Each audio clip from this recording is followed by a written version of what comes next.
Number 1 channel के number 1 show कच्चा चिट्ठा में आप सभी का स्वागत है। आपके साथ मैं हूं सबीना तामंग देशमुख। कच्चा चिट्ठा में आज बात इजरायल को भड़काने वाले उस कदम की जिसकी चिंगारी जापान तक पहुंच चुकी है।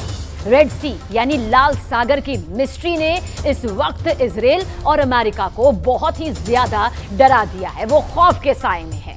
10 मिनट के एक कमांडो ऑपरेशन ने अब वर्ल्ड वॉर का बड़ा खतरा कुछ इस तरह से पैदा कर दिया।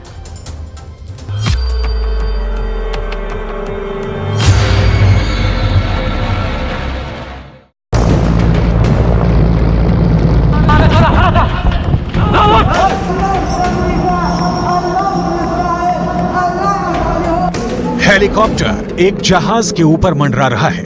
हेलीकॉप्टर की कोशिश है कि वो किसी तरह शिप पर उतर जाए। खतरा बहुत ज्यादा है।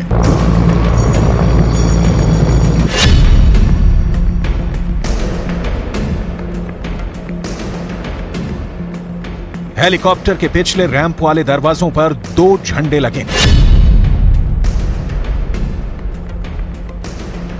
एक है यमन का झंडा और उसके नीचे है फिलिस्तीन का फ्लैग।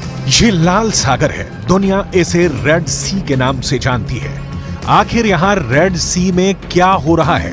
हेलीकॉप्टर किसी तरह जहाज की रफ्तार से रफ्तार मिलाकर आगे बढ़ता है और इस शिप पर उस जगह पर पहुंचता है जहां ये जहाज पर उतर जाए। लेकिन अचानक इस हेलीकॉप्टर से कमांडो निकलने शुरू हो जाते हैं। जहाज पर हमला होता है और ये कमांडो जहाज पर कब्जा करना शुरू कर देते हैं।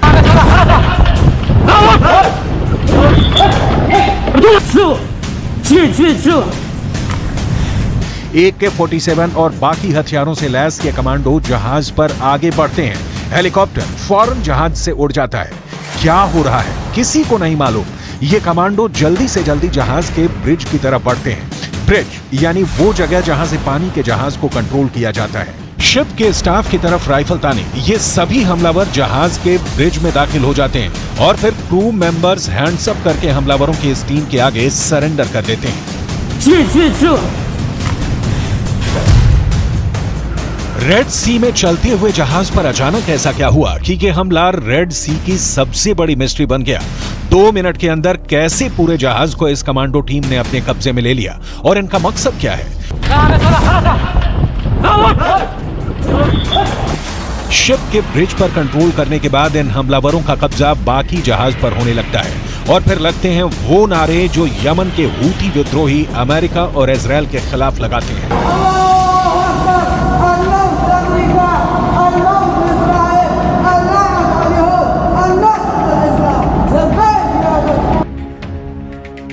ये है जहाज गैलेक्सी लीडर जो लाल सागर से गुजर रहा था और अब यमन के हूती विद्रोहियों के कब्जे में आ चुका है। उसके चारों तरफ उनकी स्पीड बोट है। जहाज पूरी तरह उनके कंट्रोल में है। यमन में बैठे हूती विद्रोहियों की सरकार का दावा है कि उसने इजरायल के जहाज को टारगेट किया है और ये गाजा में बमबारी का बदला है और ऐसे हमले होते रहेंगे।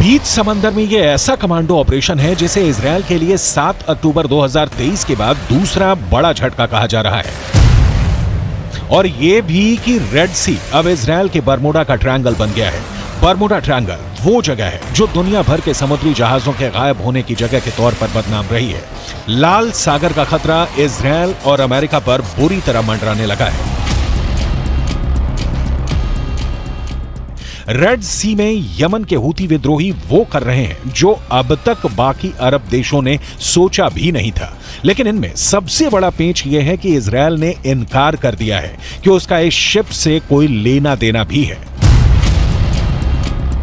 गैलेक्सी लीडर जहाज का रिकॉर्ड बताता है कि यह कार सप्लाई करने वाला शिप है जो 48,000 टन तक वजन के साथ चलता है।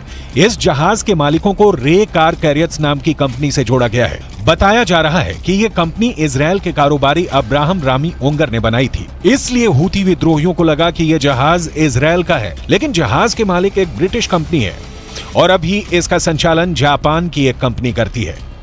またイスラエルとも意思疎通を図りつつ、当事者であるホーシー派への直接の働きかけに加え、サウジ、オマーン、イラン等の関係国に対して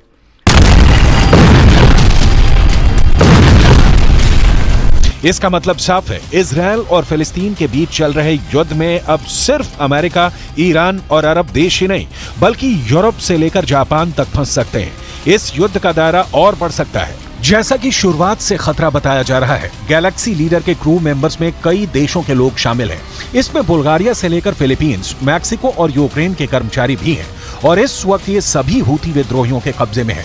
इजराइल के प्रधानमंत्री नेतन्याहू भी दावा कर चुके हैं कि इस जहाज के स्टाफ में कोई भी इजरायली नहीं है। हालांकि यमन, जो इस वक्त गाजा में चल रही बमबारी को लेकर बहुत गुस्से में है और जहां रोजाना इजराइल के खिलाफ हजारों लोग प्रदर्शन कर रहे हैं, वहां बैठी हूती सरकार का दावा है कि उसने इजरायली शिप को ही कब्जे में ले लिया है और इजराइल अब सिर्फ डर की वजह से पीछे हट रहा है।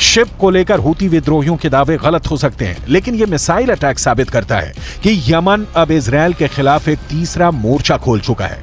यमन से फायर की जा रही मिसाइल और ड्रोन दक्षिणी इजराइल को टारगेट कर रहे हैं। सवाल है, क्या अब यमन होगा इजराइल का अगला टारगेट? क्या इजराइल अब यमन में भी गाजा जैसा ऑपरेशन चलाएगा और हमास के बाद यमन के हूती विद्रोहियों पर इजराइल की सेना टूट पड़ेगी? कुल मिलाकर इस वक्त रेड सी की मिस्ट्री इजराइल और अमेरिका के लिए बरमूडा ट्रायंगल वाला खतरा बन चुकी है। इजराइल दावा कर रहा है कि गैलेक्सी लीडर को ईरान की शह पर ही अगवा किया गया है और ईरान ही इस हाईजैक का मास्टरमाइंड है।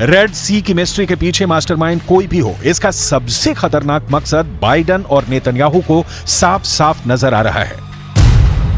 बाइडन को लाल सागर में तूफान नजर आ रहा है तो नेतन्याहू को लग रहा है कि उन्हें गाजा और लेबनान के बाद तीसरे युद्ध में फंसाने की साजिश शुरू हो गई है। रेड सी की मिस्ट्री अब गाजा में चल रही बमबारी का बहुत बड़ा बदला कही जा रही है। इजराइल और अमेरिका को बड़ी चुनौती 4 एच से मिल रही है। ये चारों एच इजराइल और अमेरिका के लिए बहुत बड़ा खतरा बन चुके हैं। इन चारों एच को ईरान का पूरा समर्थन है। एच से हमास, जिसने गाजा में ग्राउंड ऑपरेशन के दौरान इजराइल को कड़ी टक्कर दी है। एच से हिजबुल्लाह यानी लेबनान का मिलिशिया, जिसने इजराइल के उत्तरी ठिकानों पर हमले शुरू कर दिए हैं। एच से इराक का मिलिशिया हश्द अल शाबी, जिसने इराक और सीरिया में अमेरिका के अड्डों पर हमले किए हैं। एच से हूथी यानी यमन का विद्रोही गुट, जिसने लाल सागर पर गुजरने वाले हर इजरायली शिप को टारगेट पर रख लिया है। Seizure of the motor vessel Galaxy Leader in the Red Sea is a flagrant violation of international law. We demand the immediate release of the ship and its crew, and we will consult with our allies and UN partners as appropriate on next steps. इस वक्त Lebanon और Israel के border पर ऐसा युद्ध चल रहा है कि गाजा में हो रहे हमले छोटे लगेंगे। देखिए हिजबुल्लाह ने कैसे बुरखान मिसाइल से इजराइल के अड्डे पर बहुत करीब से हमला किया। पहले मिसाइल फायर और कुछ दूरी पर इजराइल के अड्डे पर ये जाकर बिल्कुल सटीक जगह पर गिरती है। ये इजराइल के कब्जे वाले इलाके में उसकी सेना के अड्डे की हालत है। जहां मिसाइल गिरी उस जगह की हालत देखिए। लग रहा है कि इजराइल का पूरा मिलिट्री अड्डा तबाह हो गया है। तस्वीरें साफ साफ बता रही हैं कि यहाँ कैसे बर्बादी हुई है। हिजबुल्लाह ने अपनी छोटी दूरी की बुरखान मिसाइल से बहुत बड़ा नुकसान किया है। हिजबुल्लाह ने अपने सबसे खतरनाक स्नाइपर फोर्स उतार दी है। हिजबुल्लाह ने अपने एंटी टैंक दस्तों को इजरायल की पोस्ट पर लगातार हमलों का ऑर्डर जारी किया है। इजरायल के कई शहर टारगेट पर हैं। गाजा में बमबारी के खिलाफ हिजबुल्लाह और हूती दोनों ने अपना हथियार गोदाम खोल दिया है। यमन अब इजरायल के समुद्री जहाजों को भी टारगेट कर रहा है। लेकिन ऐसे हमलों और गाजा पर बमबारी जारी रखने के बीच नेतन्याहू ने अपना वॉर ट्रायंगल तैयार किया है।